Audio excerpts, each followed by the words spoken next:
The galaxy had a rule: do not give humanity a weapon they do not yet understand.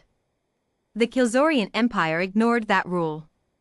And in doing so, they signed their own extinction order.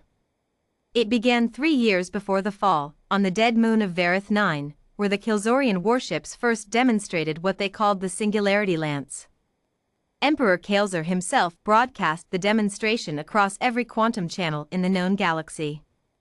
He was a creature of ceremony, Kael'zar, 8 feet of crystalline exoskeleton, for luminescent eyes, and a voice that resonated at frequencies that made lesser species weep involuntarily.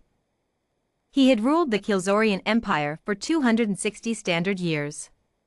He had absorbed 11 civilizations.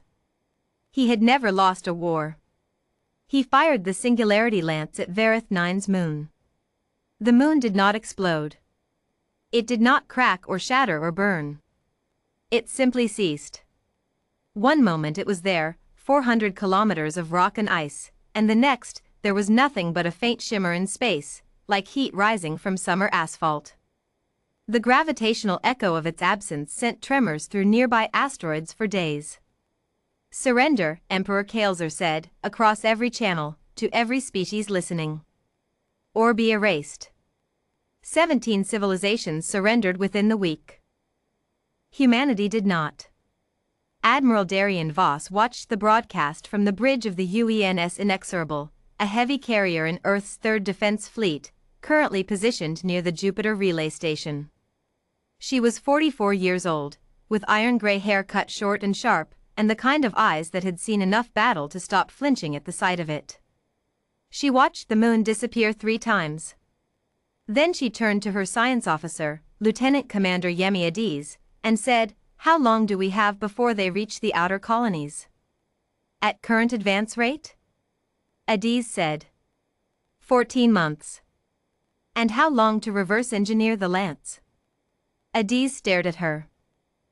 "Admiral, we don't even have a sample. We have footage." Darian Voss smiled, "A small, hard thing. Then we'd better get to work." What followed was one of the most concentrated periods of scientific obsession in human history. 17 nations pooled resources.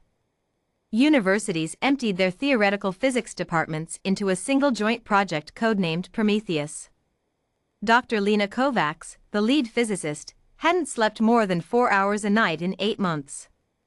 She functioned on caffeine, stubbornness, and the particular type of human fury that comes from being told something is impossible. The Kylzorian Singularity Lance, they determined, worked by creating a localized inversion of quantum binding energy, essentially convincing matter that it no longer wanted to exist. It was elegant. It was devastating. It required a power source the size of a small moon to sustain, and a targeting system of extraordinary complexity. "They think we can't replicate it," Kovacs said, staring at her equations at 3 in the morning, surrounded by empty mugs and crumpled paper. "They're right that we can't replicate their version." She paused. "But we don't need to. What humanity lacked in raw power, they compensated for with something the Kylzorian Empire had never quite encountered before: the willingness to make something smaller, dirtier, and far more dangerous. The Kylzorian Lance required a moon-sized power core because their physics demanded perfect, stable inversion. Kovacs and her team found a different approach: an unstable inversion cascade, miniaturized, that could be triggered from a warhead the size of a standard torpedo. It wouldn't hold. It would collapse almost immediately. But in the half-second before it collapsed, it would erase everything within a 12-kilometer radius. They called it the Cascade Needle. It took 11 months to build. 2 months ahead of schedule. Emperor Kael'zar received the human response to his ultimatum on the 392nd day of his campaign. It was not a message of surrender. It was a single transmission, audio only, from a human admiral he had never considered significant. "Emperor Kael'zar," said Admiral Darian Voss, "you showed the galaxy what your weapon can do. We thought it was only fair to return the courtesy." The transmission ended. 12 hours later, the Kylzorian Forward Fleet, 240 warships staging near the colony world of Archeron's Gate, encountered the UENS Inexorable and her battle group of 31 vessels. The Kilzorian fleet commander, Admiral Prime Sorvith, was not concerned. He outmassed the human fleet by a factor of 18. He had 3 Singularity Lances mounted on his flagship. He had never lost a subordinate engagement. He opened fire on the humans immediately, as was doctrine. The Singularity Lances charged, they required 42 seconds to reach firing readiness. In those 42 seconds, Admiral Darian Voss fired 6 Cascade Needles. They were small. They were fast. Kilzorian point defense systems flagged them as standard torpedo ordnance and dispatched interception drones.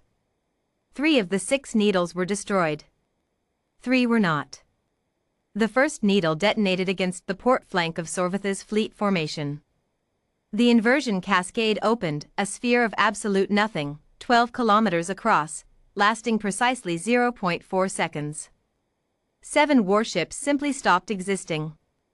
No explosion. No debris. Nothing. Just that shimmer. The second needle detonated near the fleet's fuel reserve convoy. The cascade there lasted only 0.2 seconds, partial misfire. It still erased 4 vessels and a supply tender. The third needle flew directly into the hangar bay of Admiral Prime Sorvith's flagship before it detonated. Sorvith's ship weighed 9 million tons. It was the most heavily armored vessel in the Kilzorian fleet. There was nothing left of it but the shimmer. The remaining Kilzorian ships fled. Emperor Kael'zar did not believe the reports at first. He demanded verification. He received it from the 17 other species who had also been watching the battle through long-range sensors, because humanity had made certain to broadcast the engagement on every quantum channel in the known galaxy. "Return the courtesy," Voss had said. Kael'zar stared at the footage for a long time. His 4 luminescent eyes, which had never shown anything resembling fear, showed something now that his advisors could not immediately name. "How?" he said softly. "We have used the lance for 60 years. They had footage. 11 months. How?" None of his advisors answered, because none of them understood. They had made a fundamental error in their study of humanity. They had looked at human technology and judged it primitive. They had looked at human history, the wars, the disasters, the catastrophic self-inflicted wounds of a species still climbing, and concluded that humans were slow. They had not understood that humans were, in fact, the opposite. Humans were slow at peace. Humans were slow at patience. Humans were slow at giving up grievances and slow at forgetting insults. But put a deadline in front of a human. Put an existential threat at their door. Tell a human that something cannot be done.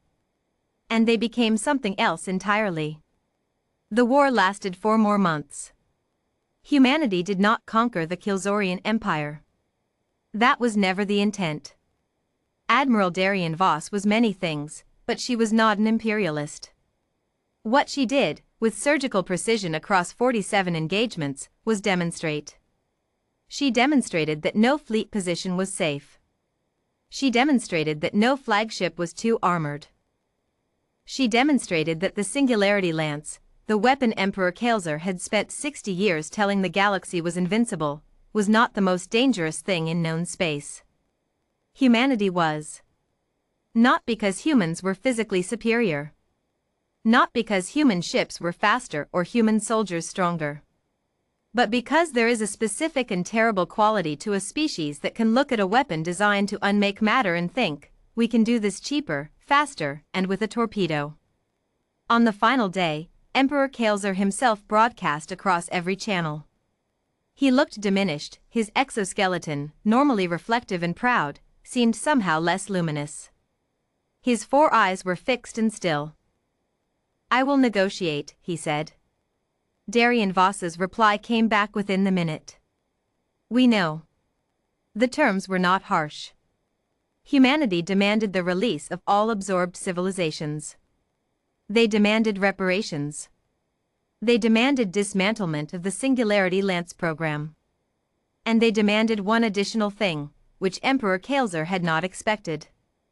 They demanded that the Kylzorian Empire teach them every weapon, every technology, every advancement developed in 260 years of conquest. You want to learn from us? Kael'zar said. We want to learn from everyone, Voss said. That's the difference between us. Kael'zar was silent for a long moment. You will become unstoppable, he said. If you keep learning like this. Eventually, nothing in the galaxy will be able to stop you. Admiral Darien Voss considered that for a moment. Good, she said. Then nothing in the galaxy will have to try. The galaxy had a rule: do not give humanity a weapon they do not yet understand. The updated rule, after the Kylzorian surrender, was simpler. Do not show humanity anything at all. They will only figure out how to make it worse.